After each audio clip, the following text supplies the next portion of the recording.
Hello and welcome to Season 2 of these NoiseMap video tutorials.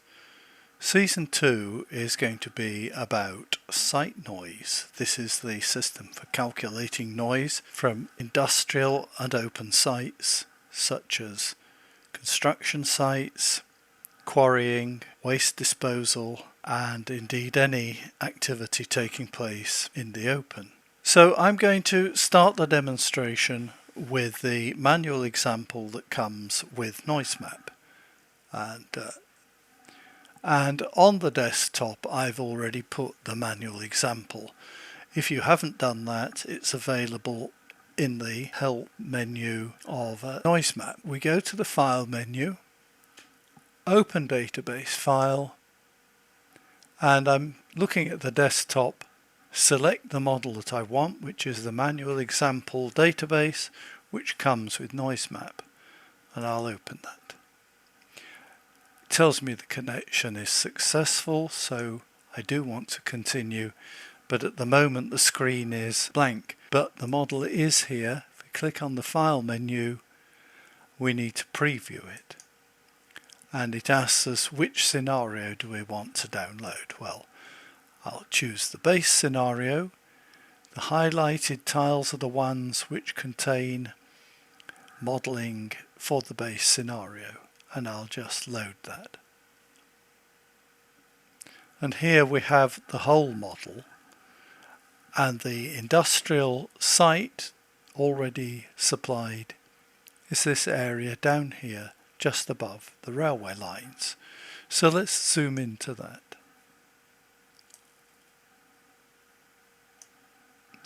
And here we can see the industrial site, or it could be a construction site.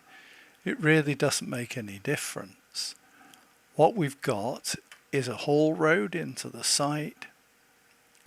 We've got an activity working area here, and we have some stationary activities here, here, and here.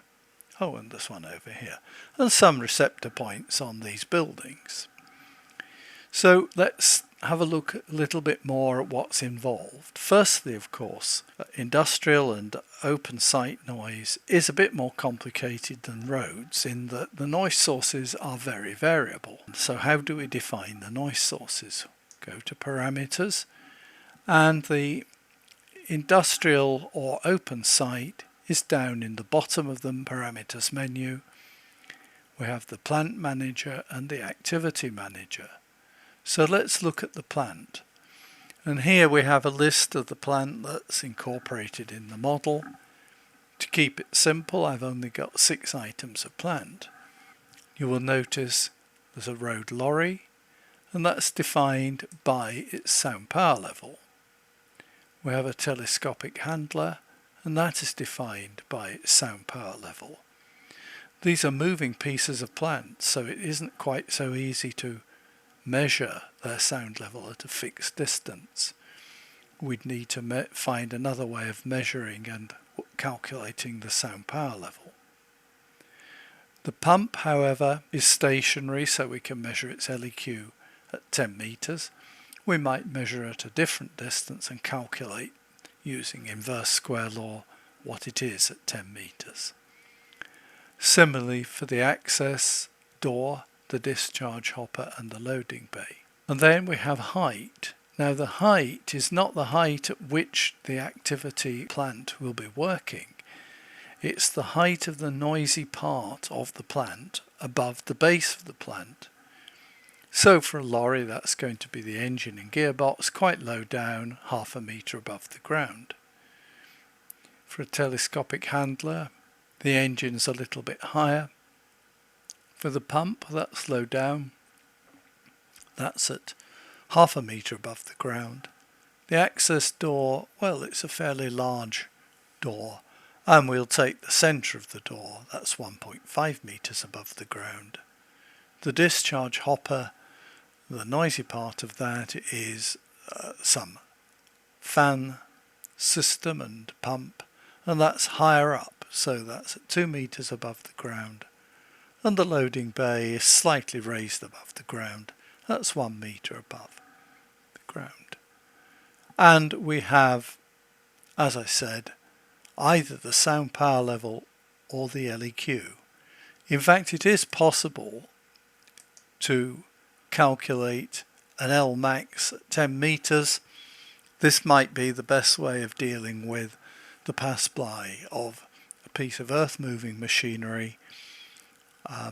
You can't calculate the LEQ of that because it's moving, but you can register the L max as it passes by you at a distance of 10 meters. And then that is simply calculated back to an equivalent sound power level. So these are the items of plant supplied in the model. You can easily add more plant. Just click here and put in the details, and you can have as many items of plant as you want, quite literally hundreds or even thousands. Now that's just a list of plant. That plant may not in fact be used, although these are all shown in bold, so they are all being used somewhere. How is the plant used? Well, for that we need to define a list of activities that's taking place on the site. Again, under the parameter menu we have the activity manager, and here we've created all the activities. Now we aren't necessarily saying where these activities are happening. They may be happening in only one place, in many places, or maybe even they're not being used at all because perhaps they're not used at night, for example. Okay, so let's have a look at an activity. If I click on the plus and get a bit more information. So the delivery lorries are, that activity has one item in it. It's the road lorry. It's moving along a haul route, which means it's moving at a steady speed of 50 kilometers an hour and the 6 movements an hour. And we notice over here that it's used in 8 locations. So if I want to find out which 8 locations it's being used at, click on Select Workings, and there we see it tells us it's being used on 8 workings, and it's being used all the way along that access road.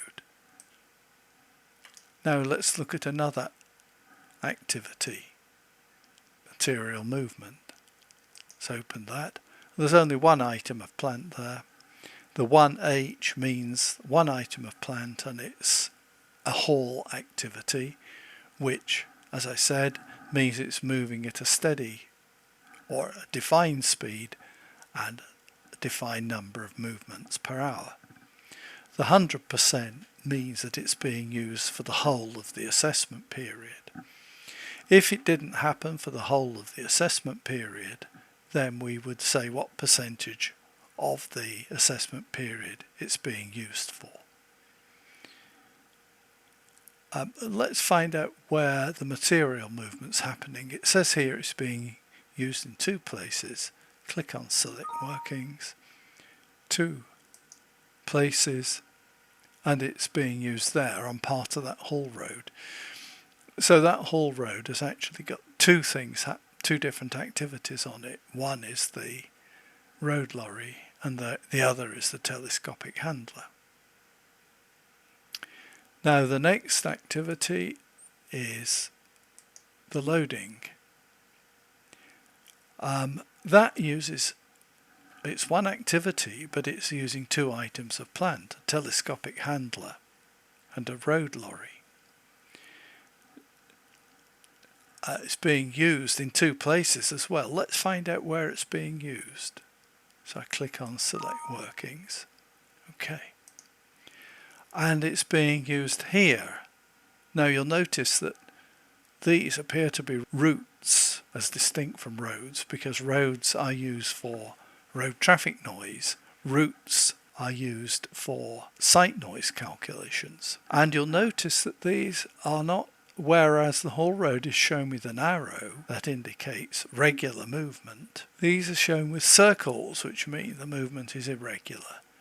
the movement occurs randomly along those two diagonals, and this is used to represent movement randomly in the whole of this, which is the loading area. And there's a telescopic handler. It's used all the time, 100% of the time, but we don't define a speed and flow rate because you can't with an activity which involves moving to a stockpile, picking something up and moving back to the road lorry. And the road lorry is equally not moving at a regular rate. So that is the other type of activity that we have, mobile.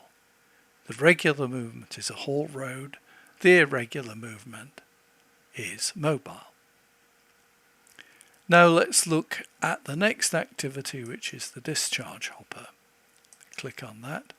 And we can see that we've defined the sound power level separately in the plant list and called it discharge hopper. And it's a stationary activity. There's just one item of plant, S for stationary. Now you'll notice that this isn't in operation for the whole of the assessment period.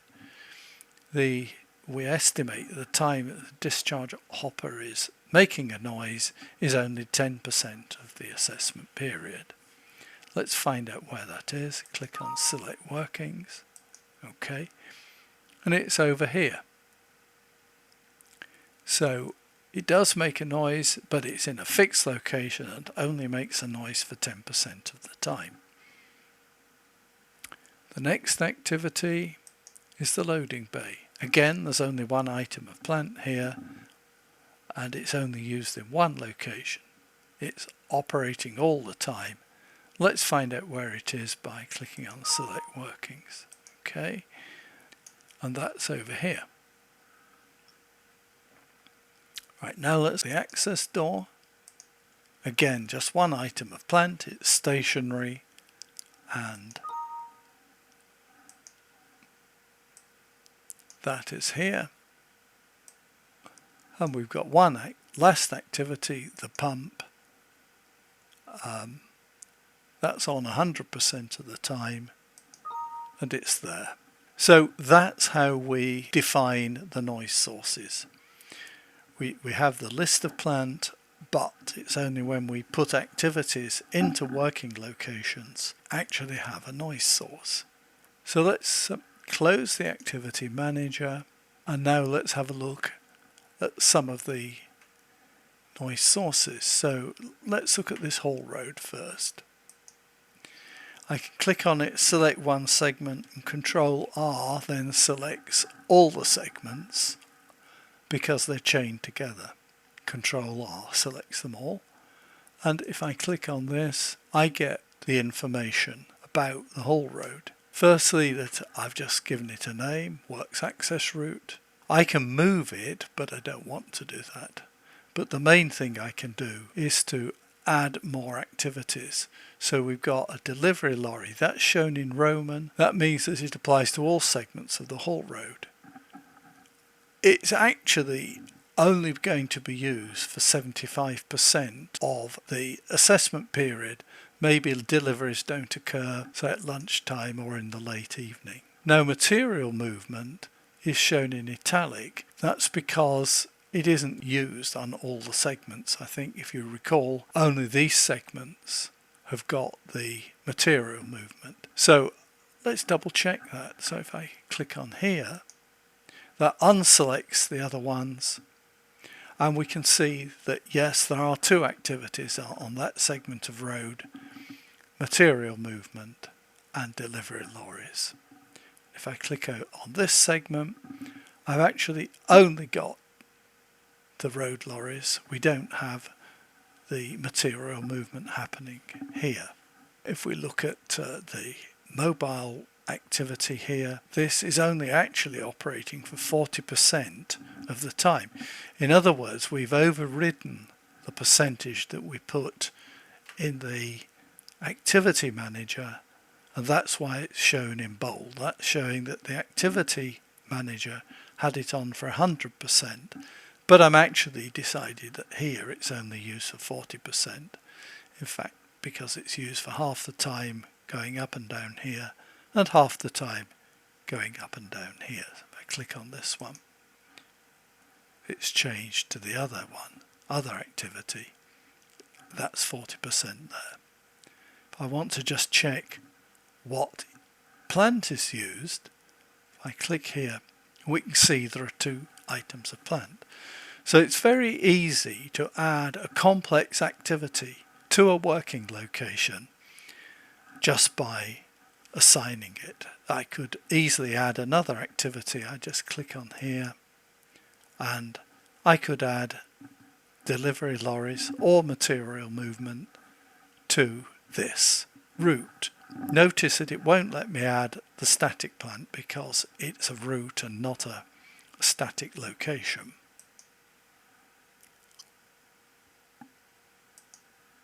Well, let's look at the static location. So I'll click on that one, double click to open it, and here I have the loading bay, and that's on 100% of the time. I can move to the other locations. I could use this button here to move. So location 3 is the discharge hopper, location 2 is the access door, location 1 is the pump. That's there. Now, if, for example, at the loading bay there was another activity, for example, noise coming through the access door, I could simply add that as well to the working location. Don't forget that when you've made a change, you then must save it by going to File, Commit, and save it. Right, now having built the model, let's do a quick calculation. Let's select just one receiver point. Need to be in pick mode to select it. It's come up with a label ID 2686, so that's the number of that receiver point. And let's calculate the noise level just for that selected receiver point. So the calculation methods are all available, but actually I just want to calculate the industrial noise. I'll use 5228, and that will only calculate for the open site noise sources. There are, as you've seen, other noise sources in the model. I mean, for example, the railway line is there, but it won't calculate those. And let's calculate 1 line per segment. That means 1 line per noise source for each of the noise sources.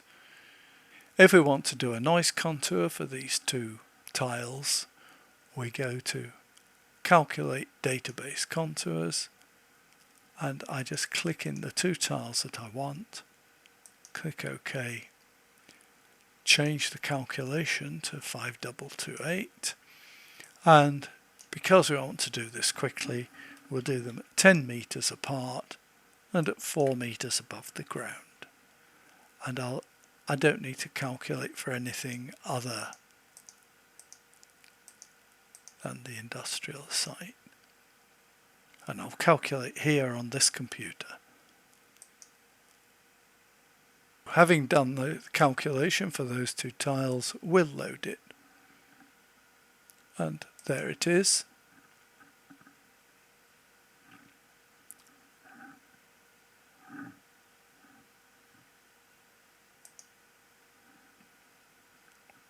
And we'll just use the default parameters. So if we zoom in,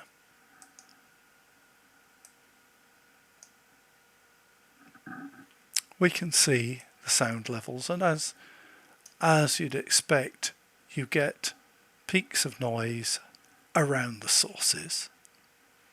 The whole road is slightly noisier in the background, which of course is shown in blue. So I hope you found this introduction to site noise interesting, and I look forward to seeing you next time when we'll explore the results in a bit more detail. Until then, I hope you enjoy using site noise, and I look forward to seeing you soon. Bye bye.